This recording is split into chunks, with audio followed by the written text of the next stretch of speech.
Salut les amis, bienvenue sur votre plateforme Cinetalk Letus a.k.a. Ejawi Moses. Oui, ça c'est le nom de cette plateforme. La vérité, rien que la vérité. C'est important. Ma blow fire now, fire.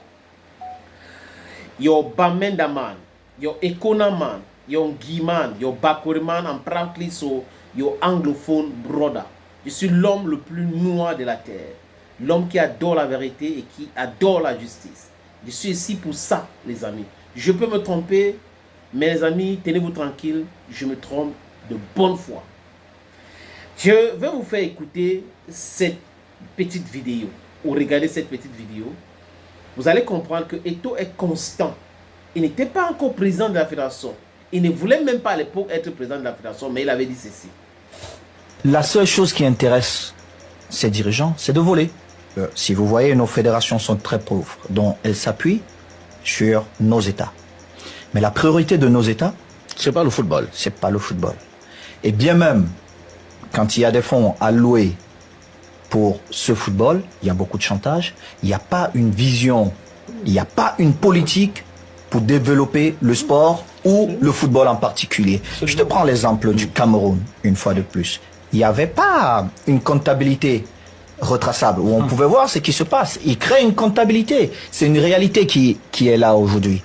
Parce que, mais quand tu dis ça aux gens au Cameroun, ils disent, mais lui, il dit ça parce qu'il est riche. Mais non, la seule chose qui intéresse ces dirigeants, c'est de voler. De voler. Ils n'ont aucune vision. Vous avez compris. Donc, le gars avait déjà annoncé les couleurs. Et pour ceux qui suivent le football camerounais, depuis très longtemps, Samuel Eto'o fils s'est battu en tant que joueur contre la corruption, le détournement de godasses, le détournement de maillots. Je me rappelle une fois, les Lions étaient au Kenya pour un match amical et les gars avaient détourné le matériel sportif des joueurs. Il y avait, on pouvait trouver le short sans eau et tout ça. Et il avait dénoncé cela. Samuel Eto'o fils avait dénoncé cela. Et ça lui avait coûté ce que ça avait coûté. Parce qu'à l'époque, les gars procédaient comment? Ils payaient des journalistes dits de football ou de sport. Et ces journalistes-là véhiculaient les fausses informations. Et comme les fact-checkers n'avaient pas beaucoup d'outils aujourd'hui pour le faire, si ce n'est pas Eto'o qui parle ou un lion qui était dans la tanière, et ça passait comme ça. Et les gars s'engraissaient avec le mensonge parce qu'ils recevaient les 100 000 chaque semaine, d'autres 400 000 au mois. C'était comme ça. Mais donc, gars, il connaît le milieu. Quand il vous parle d'un pays où il n'y a pas de politique de sport, c'est une vérité. Le ministre de sport est incapable de proposer une politique de sport. Les politiciens au Cameroun ne veulent pas. Parce qu'en fait, le flou artistique qui règne aujourd'hui leur profite. Le manque de comptabilité, parce que là il parle, désolé les amis, il parle de comptabilité. On va décaisser 3 milliards et c'est fini. On part. Rappelez-vous de 2002 à Sydney, où les gars ont décaissé l'argent et les gars voulaient que les Lions perdent. Et comme les Lions étaient en train de gagner, c'était un problème. Laurent Etamemaye a eu des problèmes avec Roger Mila et le ministre Bidoumpad. Vous comprenez très bien. On décaisse l'argent. Quand on part, c'est bon. Si c'est 4 milliards, c'est bon, ça finit. Même si on a utilisé seulement 1 milliard, on va se partager le reste. Pas de comptabilité. Voilà le pays dans lequel nous vivons. Et voilà les gens qui prétendent être les dirigeants patriotes. Il n'y a pas le patriotisme dans la gestion financière dans ce pays. Donc voilà tout le problème de Samuel Eto'o fils. Son problème aujourd'hui, c'est la transparence. Parce que lui veut la transparence. Parce que lui veut la comptabilité. Parce qu'il est très intelligent aussi. Il sait que s'il ne procède pas comme ça, on va commencer, on va lui mettre les bâtons, après on va l'attraper qu'il a volé. Et le mec est super bien wise. Ils ne veulent pas se mêler dans toutes ces choses-là.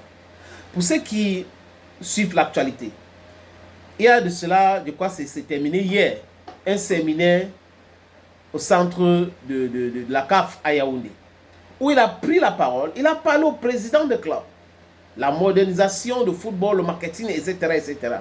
Il a dit, il est comme un arbitre. Les décisions de l'arbitre peuvent fâcher, ça peut plaire, ça dépend. Il peut siffler contre X, Y est fier, parce que ça a son avantage, et quand il siffle contre Y, X est mécontent. Donc c'est généralement comme ça. Et il demande au président du club d'être froid. Parce que le football, c'est un sport, mais c'est aussi le business. Et dans les affaires, si vous n'êtes pas froid, vous allez perdre. Donc lui prend les décisions en tant que président. Il n'a pas été élu pour venir là-bas faire profiter à XY clan. Et le problème qu'il connaît aujourd'hui, c'est parce que il n'est pas dans cet embrouille gestionnaire où chacun fait comme il veut, les gens prennent l'argent et puis il n'y a pas la comptabilité, il y a la subvention, on donne au club et après on... Non, c'est lui qui est là.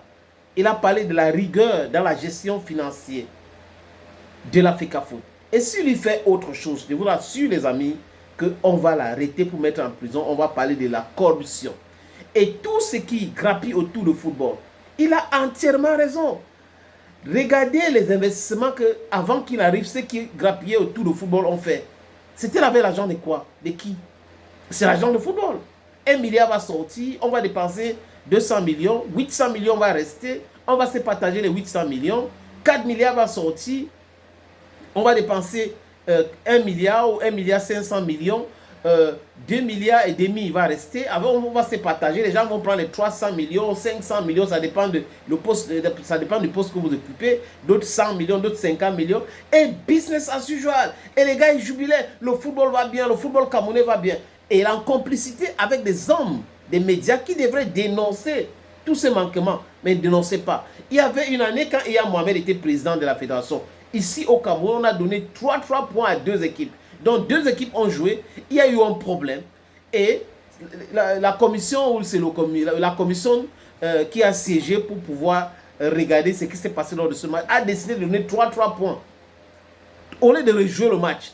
Donc pour ne pas faire chuter les clubs là en 2e division. Voilà comment ça s'est géré hier. Mais Iya Mohamed est fini où?